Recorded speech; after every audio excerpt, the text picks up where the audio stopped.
News ಅವರಿಗೆ ಮತ್ತು ಸಾಕತ್ತ ಶಂಕರ್ ಅವರಿಗೆ ನಮ್ಮಲ್ಲಿ ಅನೇಕ ಗುರುತಿನ ಚೀಟಿಗಳಿದ್ದಾವೆ, ಡ್ರೈವಿಂಗ್ ಲೈಸೆನ್ಸ್ ಇದೆ, ಮತ್ತು ಎಲೆಕ್ಷನ್ ID ಕಾರ್ಡ್ ಇದೆ. ಇಷ್ಟೆಲ್ಲ ಇದ್ರೂ ಕೂಡ ಆಧಾರ್ ನಂಬರ್ ಬೇಕಾ ಅನ್ನುವಂಥದ್ದು. ಯಾಕಂತಂದ್ರೆ ಈಗ ಇಲ್ಲಿ ಆಧಾರ್ ಕಾರ್ಡ್ ಏಜೆನ್ಸಿ ಕೆಲವರು ಕಮೆಂಟ್ ಮಾಡಿದ್ದಾರೆ. ಒಂದು ನಾನು ನಿಮ್ಗೆ ಓದ್ತೀನಿ. ಅಜಿತ್ ಕುಮಾರ್ ಅನ್ನೋಂಥವ್ರು ಲಾಯರ್ ಅವರು, ಅಡ್ವೊಕೇಟ್ ಅಜಿತ್ ಕುಮಾರ್ ಅಂತೇಳಿ.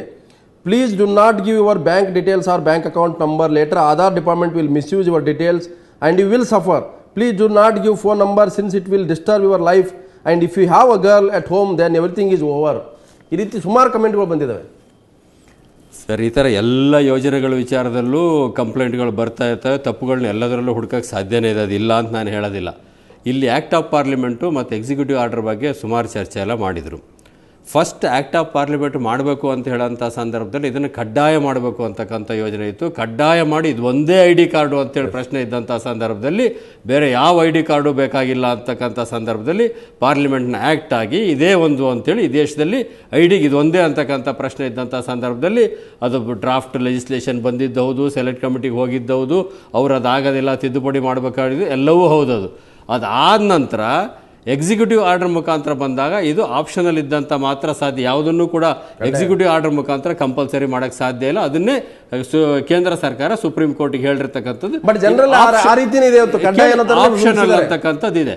ಈಗ ಬೇರೆ ಐಡೆಂಟಿಟಿ ಕಾರ್ಡ್ಗಳಿದ್ದ ಇದನ್ನು ನೇರವಾಗಿ ಕ್ಯಾಶ್ ಬೆನಿಫಿಟ್ ಕೊಡೋಕ್ಕೆ ಇದೆಲ್ಲ ಮಾಡಿದ್ರು ಅಂತ. ಈಗ ನಾವು ಮಾತಾಡ್ತಾ ಇರೋರು, ಚರ್ಚೆ ಮಾಡ್ತಾ ಇರೋರು ಎಲ್ಲರೂ ಕೂಡ ನಮ್ಮದೇ ಆದಂಥ ಐಡೆಂಟಿಟಿ ಇರ್ತಕ್ಕಂಥವ್ರು. ನಮ್ಮ ಹತ್ರ ಕಾರ್ ಇದೆ, ವೋಟರ್ ಲಿಸ್ಟ್ ID ಇದೆ, ಕ್ರೆಡಿಟ್ ಕಾರ್ಡ್ಗಳಿದ್ದಾವೆ, ಡೆಬಿಟ್ ಕಾರ್ಡ್ಗಳಿದ್ದಾವೆ, ಪಾಸ್ಪೋರ್ಟ್ಗಳಿದ್ದಾವೆ, ನಮ್ಮದೆಲ್ಲ ಸರಿ. ಒಂದು 10% ಜನದ್ದು ಇದನ್ನು ಮಾಡಿರ್ತಕ್ಕಂಥ ಉದ್ದೇಶ ಏನೂ ಇಲ್ಲದೆ ಇರ್ತಕ್ಕಂಥವನು, ಕೂಲಿ ಮಾಡ್ತಾ ಇರ್ತಕ್ಕಂಥವನು, ಭೂಮಿ ಇಲ್ಲದೆ ಇರ್ತಕ್ಕಂಥವನು, ಮನೆ ಇಲ್ಲದೆ ಇರ್ತಕ್ಕಂಥವನು, ವಲಸೆ ಮಾಡ್ತಾ ಇರ್ತಕ್ಕಂಥವನು, ಬೇರೆ ಒಂದೊಂದು ಊರಿಗೆ ಒಂದೊಂದು ಸೀಸನ್ ಅವರಿಗೆ ಒಂದು ನಿಮಿಷ ಅವ್ರಿಗೆ ಎಲ್ಲೇ ಹೋದ್ರು ಕೂಡ ಪರ್ಮನೆಂಟ್ ಅಡ್ರೆಸ್ ಇಲ್ಲದೆ ಇರ್ತಕ್ಕಂಥ ಅಲೆಮಾರಿಗಳಾಗಿರ್ತಕ್ಕಂಥವ್ರಿಗೆ ಏನು ID ಕಾರ್ಡ್ ಕೇಳ್ತೀರಿ?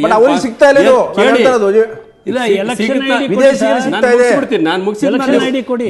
ಒಂದು ನಿಮಿಷ ಸರ್. ಶಿವಕುಮಾರ್ ಸಾಹೇಬ್ರೆ, ನಮ್ಮಷ್ಟು ನಿಮ್ಮಷ್ಟು, ಸೋಮಶೇಖರ್ ಸಾಹೇಬ್ ನಮ್ಮಷ್ಟು ನಿಮ್ಮಷ್ಟು ಎಲ್ಲರೂ ಅನುಕೂಲವಾಗಿಲ್ಲ ಎಲೆಕ್ಷನ್ ID ಕೊಡಕ್ಕೆ. ಎಲೆಕ್ಷನ್ ವೋಟರ್ ಲಿಸ್ಟ್ ಅಲ್ಲಿ ಇಲ್ಲದೆ ಇರೋರು ಎಷ್ಟು ಜನ ಇದ್ದಾರೆ ಅಂತ ಹೇಳಿ ಗೊತ್ತಾ ನಿಮಗೆ? ಹಾಗಾಗಿ ಅವ್ರಿಗೆ ಅನುಕೂಲ ಆಗಲಿ ಅಂತ ಒಂದು ID ಕಾರ್ಡ್ ಇದ್ರೆ ಕ್ಯಾಶ್ ಬೆನಿಫಿಟ್ ನೇರವಾಗಿ ಯಾಕೆ ಕಳಿಸಿ? ನೀವು ಫೇರ್ ಪ್ರೈಸ್ ಶಾಪ್ ಮುಖಾಂತರ ಕೊಟ್ಟರೆ, ಮತ್ತೊಂದು ಕೊಟ್ಟರೆ ದುರುಪಯೋಗ ಆಗ್ತಾ ಇದೆ, ಆ ಪಾರ್ಟಿ ಏಜೆಂಟ್ಗಳು ಈ ಪಾರ್ಟಿಗಳ ಏಜೆಂಟ್ಗಳು ಹೊಡಿತಾ ಇದ್ದಾರೆ ಅಂತ ಹೇಳ್ತಾರೆ. ಮನೆಗಳು ಕೊಡಬೇಕಾದಂಥ ಸಂದರ್ಭದಲ್ಲಿ ಹೆಂಡತಿ ಹೆಸರಿಗೆ ರಿಜಿಸ್ಟರ್ ಮಾಡಬೇಕು ಅಂತ ಯಾಕೆ ಕಾನೂನು ಬದಲಾವಣೆ ಮಾಡಿದ್ರು? ಇದ್ದುದ್ರಲ್ಲಿ ಹೆಣ್ಣುಮಕ್ಳು ಹೆಚ್ಚು ಪ್ರಾಮಾಣಿಕರಾಗಿರ್ತಾರೆ, ಮಿಸ್ಯೂಸ್ ಆಗೋದಿಲ್ಲ ಅನ್ನೋ ಕಾರಣಕ್ಕೆ. ಹಾಗಾಗಿ ಇವೆಲ್ಲ ಕೇಳಿ ಸ್ವಾಮಿ, ಕೇಳಿ ಸ್ವಲ್ಪ, ನಾವು ಹೇಳೋದು ಕೇಳಿ ನೀವು. ಹಾಗಾಗಿ ಕ್ಯಾಶ್ ಬೆನಿಫಿಟ್ನ ನೇರವಾಗಿ ಅವ್ರಿಗೆ ಕೊಟ್ಟರೆ, ಅವ್ರ ಅಕೌಂಟಿಗೆ ಹೋದರೆ ಮಿಸ್ಯೂಸ್ ಆ ಮಧ್ಯವರ್ತಿಗಳನ್ನ, ದಲ್ಲಾಳಿಗಳನ್ನ ತಪ್ಪಿಸ್ಬೋದು ಅಂತಕ್ಕಂಥದ್ದು ಉದ್ದೇಶ ಬಿಟ್ಟರೆ ಮತ್ತೊಂದಿಲ್ಲ. ಇದು ಯಾವುದೋ ಒಂದು ರಾಜಕೀಯ ಪಕ್ಷಕ್ಕೆ ಅನುಕೂಲ ಆಗ್ತಾ ಇದ್ರೆ ಎಲ್ಲ ಕಾಲಕ್ಕೂ ಒಂದೇ ರಾಜಕೀಯ ಪಕ್ಷ ಅಧಿಕಾರದಲ್ಲಿ ಇರ್ತದ? ಒಂದೊಂದು ಕಾಲಕ್ಕೆ ಒಂದೊಂದು ರಾಜಕೀಯ ಪಕ್ಷ ಅಧಿಕಾರಕ್ಕೆ ಬರ್ತದೆ, ಸ್ಕೀಮ್ಗಳು ಇದ್ದೇ ಇರ್ತವೆ ಎಲ್ಲ ಕಾಲದಲ್ಲಿ. ಕೇಳಿ, ರಾಜಕೀಯ ಲಾಭದ ಪ್ರಶ್ನೆನೇ ಇಲ್ಲ ಸರ್. ಈಗ ಆಧಾರ್ ಕಾರ್ಡ್ ಮಾಡೋದನ್ನ ಪ್ರೈವೇಟ್ನವ್ರಿಗೆ ಕೊಟ್ಬಿಟ್ಟಿದ್ದಾರೆ ಅಂತ. ವೋಟರ್ ID ಕಾರ್ಡ್ ಮಾಡ್ತಾ ಇರೋದು ಯಾರು? ಎಲ್ಲ ಎಲೆಕ್ಷನ್ ಕಮಿಷನ್ ಆಫ್ ಇಂಡಿಯಾ ಮಾಡ್ತಾ ಇದ್ದಾರೆ. ಎಲೆಕ್ಷನ್ ಕಮಿಷನ್ ಆಫ್ ಇಂಡಿಯಾ ಮಾಡ್ತಾ ಇಲ್ಲ, ಅಲ್ಲೂ ಬೇರೆ ಬೇರೆಯವ್ರಿಗೆ ಕೊಟ್ಟಿದ್ದಾರೆ, ಬೇರೆ ಬೇರೆ ಮಾಡ್ತಾ ಇರ್ತಕ್ಕಂಥದ್ದು. ಇಲ್ಲಿ ಹಸಿರು ಕಾರ್ಡ್ ಕೊಟ್ರಲ್ಲ, ಹಸಿರು ಕಾರ್ಡ್ ಕೊಡ್ಬೇಕಾದ್ರೆ ಯಾವ ಏಜೆನ್ಸಿಗಳಿಗೆ ಕೊಟ್ಟರು? ಎಲ್ಲವೂ ಬೇರೆ ಬೇರೆ ಏಜೆನ್ಸಿಗಳಿಗೆ ಕೊಟ್ಟು ಕಾರ್ಡ್ ಮಾಡ್ತಕ್ಕಂಥ ಸಂದರ್ಭದಲ್ಲಿ ಮಾಡಿದ್ರು. ಹಾಗಾಗಿ ತಪ್ಪು ಹುಡುಕ್ಬೇಕಾದ್ರೆ ಬೇಕಾದಷ್ಟು ತಪ್ಪುಗಳನ್ನ ಹುಡುಕ್ಬೋದು. ಇದೆಲ್ಲವೂ ಕೂಡ ಉಳ್ಳವರಿಗೆ ಎಲ್ಲವೂ ಇರ್ತದೆ. ಶಂಕರ್ ಉತ್ತರ ಕೊಡ್ಲಿ. ಈಗ ಶಂಕರ್ ಅವರೇ, ಯಾವಾಗ ಕಳ್ಕೊಂಡೆ ಅಂತ ನನ್ಗೆ ಗೊತ್ತಾಗುತ್ತೆ. ಅಲ್ಲ, ಇಲ್ಲಿಗಲ್ ಇಮಿಗ್ರೆಂಟ್ಸ್ ಈ ಆಧಾರ್ ನಂಬರ್ ಬೆರಳಚ್ಚಿದ್ದಿಲ್ಲ, ಈ ಐರಿಸ್ ಇದೆಯಲ್ಲ, ಯಾರ ಕಂಟ್ರೋಲ್ ಇದೆ? ನಿಮ್ಮ ಹತ್ರ ಇದೆಯಾ? ಇಲ್ಲ, ಯಾವನೋ ಹತ್ರ ಡಾಟಾ ಇದೆ. ಕಳ್ಕೊಂಡೆ ಅಂತ ಯಾವಾಗ ಗೊತ್ತಾಗುತ್ತೆ ಸರ್? ನಾನು ಕಂಪ್ಲೇಂಟ್ ಕೊಡ್ಬೇಕು ಕಳ್ಕೊಂಡೆ ಅಂತ. ಹೆಂಗ್ ಕಂಪ್ಲೇಂಟ್ ಕೊಡ್ತೀವಿ? ಒಂದು ದೇಶದಲ್ಲಿ ಅಲ್ಲ, ನೀವು ಅದೆಲ್ಲ ಬೇರೆ ವಿಷಯಾಂತರ ಬಿಡಿ, ಈ ವಿಷಯ ಹೇಳಿ. ಈ ಬೆರಳು ನಾನು ಹೇಳ್ತಾ ಇರೋದು, ಯುನಿಕ್ ಐಡೆಂಟಿಟಿ ಕಾರ್ಡಿಗೆ ಒಂದು ಅಥಾರಿಟಿ ಅಂತ ಮಾಡಿದ್ದಾರೆ ತಾನೆ ದೇಶದಲ್ಲಿ. ಅದಕ್ಕೊಂದು ಆಫೀಸು ಅಂತಿದೆ ತಾನೆ ಡೆಲ್ಲಿನಲ್ಲಿ. ಅದಕ್ಕೊಬ್ರು ಅಧ್ಯಕ್ಷರು ಯಾರೋ ಒಬ್ರನ್ನ ಮಾಡಿದಾರೆ ತಾನೆ. ಅವ್ರ ಹತ್ರನೇ ಡಾಟಾ ಇರೋದು, ಇನ್ಯಾರ ಹತ್ರ ಡಾಟಾ ಇಲ್ಲ. ಒಂದ್ ನಿಮಿಷ ಸರ್, ನಿಮ್ಮ ಮಿಸ್ಯೂಸ್ ಮಾಡೋದಾದ್ರೆ ಇವ್ರು ಹೇಳ್ತಾರಲ್ಲ, ಪ್ರೈವೇಸಿ ಇನ್ವೈಟ್ ಮಾಡ್ತಾರೆ ಅಂತ. ನಿಮ್ಮ ಮೊಬೈಲ್ ಫೋನಿಗೆ ಒಂದು ID ಇರ್ತದೆ, ಕೋಡ್ ಇರ್ತದೆ. ಮೊಬೈಲ್ ಫೋನ್ ಪ್ರೊವೈಡರ್ ಹತ್ರ ಇರೋದಿಲ್ವಾ? ನಮ್ಮ ದೇಶದಲ್ಲಿ ನೋಡಿ, ಇಲ್ಲಿ ನನ್ನ ಹತ್ರ ಡಾಕ್ಯುಮೆಂಟ್ ಇದೆ. ನಮ್ಮ ದೇಶದ ಪ್ರಜೆಗಳ ಹತ್ರ ಕಂಟ್ರೋಲ್ ಇಲ್ಲ ಈ ಡಾಟಾ L1 ಐಡೆಂಟಿಟಿ ಸೊಲ್ಯೂಷನ್ ಅಮೆರಿಕಲ್ಲಿ. ಅದರಲ್ಲಿ CIA ಏಜೆಂಟು ಜಾರ್ಜ್ ಟ್ರಾಟ್ ಅಂತ ಇದ್ದಾರೆ. ನಿಮ್ಮ ಹತ್ರ ಕಂಟ್ರೋಲ್ ಇಲ್ಲ.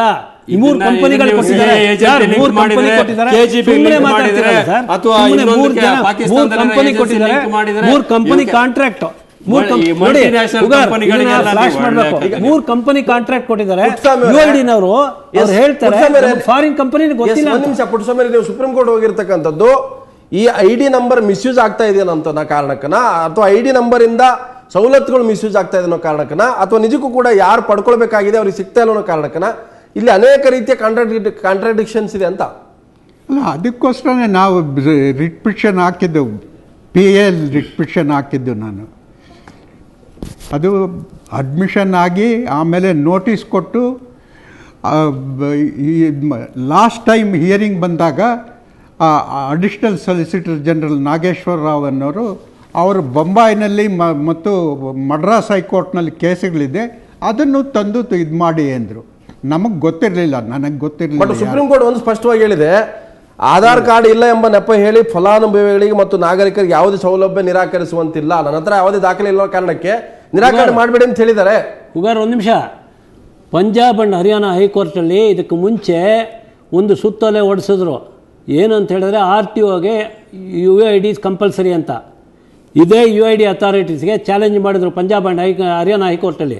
ಆವಾಗ UIDನವ್ರು ಏನು ಹೇಳಿದ್ರು ಅಂದರೆ, ಈ ಕೇಸು ಸುಪ್ರೀಂ ಕೋರ್ಟಲ್ಲಿದೆ, ಸೊ ಇದನ್ನು ಟ್ರಾನ್ಸ್ಫರ್ ಮಾಡಿ ಅಂತ. ಭಾಳ ಬುದ್ಧಿವಂತಿಕೆ ಜಡ್ಜು ಏನು ಹೇಳಿದ್ರು ಅಂದರೆ, ನನ್ನ ಮುಂದೆ ಬಂದಿರೋದು ನಾನು ಸೆಟಲ್ ಮಾಡ್ತೀನಿ, don't tell me what is in supreme court, I don't know, ನಾನು ನಾಳೆ ಆರ್ಡರ್ ಕೊಡ್ತೀನಿ ಅಂದರು. ಆ ಆರ್ಡ್ರನ್ನ ವಿಡ್ರಾ ಮಾಡಿದ್ರು. ಗೊತ್ತಾಯ್ತಾ? RTO ಅನ್ನೋ ಆರ್ಡ್ರನ್ನ ನೆಕ್ಸ್ಟ್ ಡೇ ಅವ್ರು ಆರ್ಡರ್ ಕೊಡ್ತಾರೆ ಅಂತ ಹೇಳಿ ಏಟ್ ಬೀಳುತ್ತೆ ಅಂತ ವಿಡ್ರಾ ಮಾಡಿ. ಶಂಕರ್ ಅವ್ರು ಕೇಳಿ, ಶಂಕರ್ ಸೋಮಶೇಖರ್ ಅವರು ಹೇಳಿದ್ದಕ್ಕೆ ಒಂದು ಯಾವುದಕ್ಕೆ ಬೆನಿಫಿಟ್ ತಗೊಳಕ್ಕೆ ಯಾವುದು ಆಧಾರ ಅಂತೇಳಿ ತೀರ್ಮಾನ ಮಾಡೋದು UID ಅಥಾರಿಟಿನವರಲ್ಲ, ಆಯಾ ಸ್ಟೇಟ್ ಗವರ್ಮೆಂಟ್ಗಳು. ಕೇಳಿ, ಆಯಾ ಸ್ಟೇಟ್ ಗವರ್ಮೆಂಟ್ ಒಂದೊಂದು ಕಡೆ ತೀರ್ಮಾನ ಮಹಾರಾಷ್ಟ್ರ ಗವರ್ಮೆಂಟ್, ಪಂಜಾಬ್ ಅಂಡ್ ಹರಿಯಾಣದಲ್ಲಿ, ಪಂಜಾಬಲ್ಲಿ ಇರ್ತಕ್ಕಂಥದ್ದು ಯಾವ ಸರ್ಕಾರ ಕಂಪಲ್ಸರಿ ಮಾಡಿದ್ಯಾರು? ಅಲ್ಲಿರ್ತಕ್ಕಂಥ ಅಕಾಲಿದಳದ ಸರ್ಕಾರ.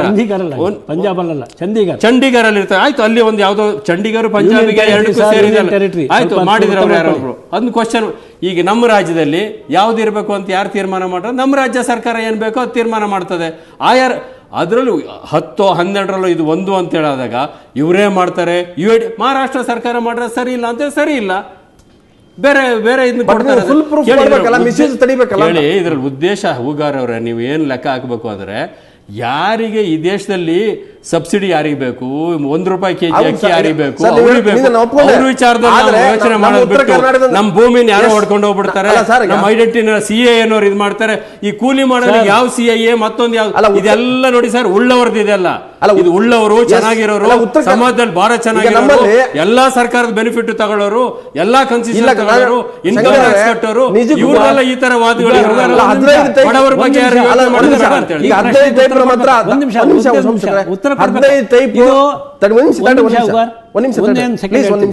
ಈ ವಿಷಯ ಸಾಹುಕಾರರಿಗೆ ಅಫೆಕ್ಟೇ ಆಗಲ್ಲ. ನಾಳೆ ಯಾವುದೇ ಸಬ್ಸಿಡಿ ಹೋಗ್ತಾ ಇರೋದು ಬಡವರಿಗೆ ಪೆಟ್ಟು ಬೀಳುತ್ತೆ, ಬಡವರಿಗೆ ತಲುಪಿಸಲ್ಲ. LPG ಡೀಸೆಲ್ಗೆ ಪೆಟ್ರೋಲ್ಗೆ ಸಬ್ಸಿಡಿ ಇಲ್ವಾ? ಅದು ಬೆರಳೆಚ್ಚಿದೆಯಲ್ಲ, ಪಾಪ ದುಡಿಮೆ ಮಾಡ್ತಾನಲ್ಲ ಫಾರ್ಮರ್ಗೆ, ಈ ಬೆರಳೆಚ್ಚಿ ಓದಕ್ಕಾಗಲ್ಲ. ನಾಳೆ ಈ will be deprived of rations. ಇವತ್ತು ಲೆಕ್ಕಾಚಾರದಲ್ಲಿ ಬಡವರಿಗೆ ತೊಂದರೆ ಆಗುತ್ತೆ. ಬಡವರಿಗೆ ತೊಂದರೆ ಆಗುತ್ತೆ. ಅಲ್ಲ, ಈ ತರ ಅವರಿಗೆ ದಾಖಲೆಗಳಿಲ್ಲ ಅಂತ ಹೇಳ್ತಾರೆ. ಬಡವರಿಗೆ 15 ಕಾರ್ಡ್ಗಳು 15 ಇದಾವಲ್ಲ, ಅವು ಯಾವ ಸಿಗೋದಲ್ಲ. ಬಾಂಗ್ಲಾದೇಶದ ವಲಸಿಗರಿಗೆ ಕೆಲವು ಕಡೆ ಕೊಟ್ಟಿದ್ದಾರೆ, ಅದನ್ನು ಕೊಡಬಾರದು ಅಂತಕ್ಕಂಥ ಮಾತು ಖಂಡಿತ. ಎಲ್ಲರೂ ಅದ್ರಿಗೆ ಯಾರು ತಕರಾರಿದೆ? ಅದನ್ನೇ ಮಿಸ್ಯೂಸ್ ಆಗ್ತದೆ. ಇಮಿಗ್ರೇಷನ್ ಇದು ವಲಸಿಗರದು ಒಂದು ದೊಡ್ಡ ಸಮಸ್ಯೆ ಇಲ್ಲ ಅಂತ ಮಾಡೋದು. ಇದು ಎಂತ ಕತೆ ಸರ್? ಅದು ರಾಜಕಾರಣ ಮಾತಾಡೋಣ.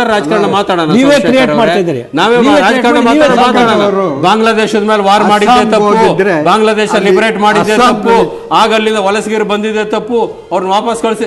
ಒಂದೇ ಸರ್ಕಾರ ಇದೆಯಾ? ಶಂಕರ್ ಅವರು, ನಾನು ಪಾಲಿಟಿಷಿಯನ್ ಆಗಿ ನಾನು ಮಾತಾಡ್ತಿಲ್ಲ, ಅವ್ರು ಪಾಲಿಟಿಕ್ಸ್ ಆಗಿ ನೋಡ್ತಾ ಇದ್ದಾರೆ. ನಾನು ಪಾಲಿಟಿಷಿಯನ್ ಆಗಿ ಮಾತಾಡ್ತಾ ಇಲ್ಲ. ನಾನು ನಿಮ್ಮ ಮಾತೆ ವಲಸಿಗರಿಗೆ ಕೊಡಬಾರ್ದು, ಕೊಡಬೇಕು ಅಂತ ಯಾರಾದ್ರೂ ಹೇಳಿದ್ದಾರೆ? ಅಸ್ಸಾಂನಲ್ಲಿ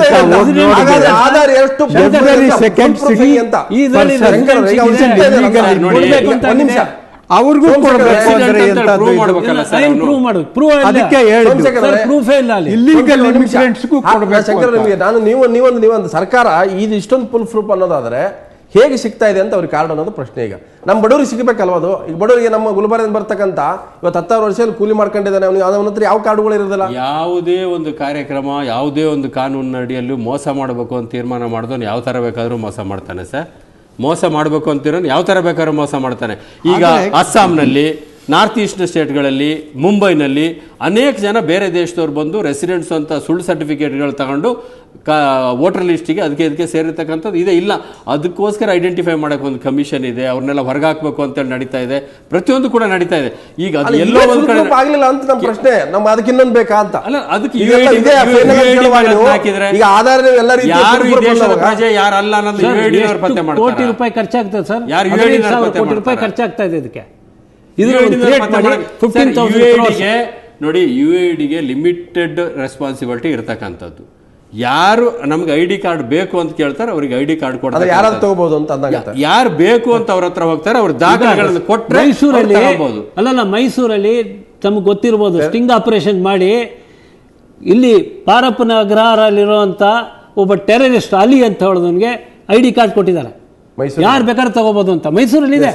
ಕಾರಣ ನೋಡಿ, ನಾವು ಬಂದರೆ ಇದು ಭಾಳ ಒಳ್ಳೆಯದು. ಶಂಕರ್ ಅವ್ರ ಲಾಯರ್ ಗೊತ್ತಿರಬೇಕು. ಇದಕ್ಕೆ ನಾವು ಬರೆದ್ವಿ, ಯಾರು ಇದಕ್ಕೆ ಕೊಟ್ಟು ನಾವು ಕೇಳಿದ್ವಿ ಏನು ಮಾಡ್ತಾ ಇದ್ದೀರಿ ಅಂತ. ಅದಕ್ಕೆ ಅವ್ರು ಹೇಳಿದ್ರು ನಾವು ಕೇಸ್ ಹಾಕಿದ್ವಿ ಅವ್ರ ಮೇಲೆ. ನಾವು ಹೇಳಿದ್ವಿ ಯಾವ ಕಾನೂನಲ್ಲಿ ಯಾವ ಕೇಸ್ ಹಾಕಿದ್ರಿ ಹೇಳಿ ಅಂತ.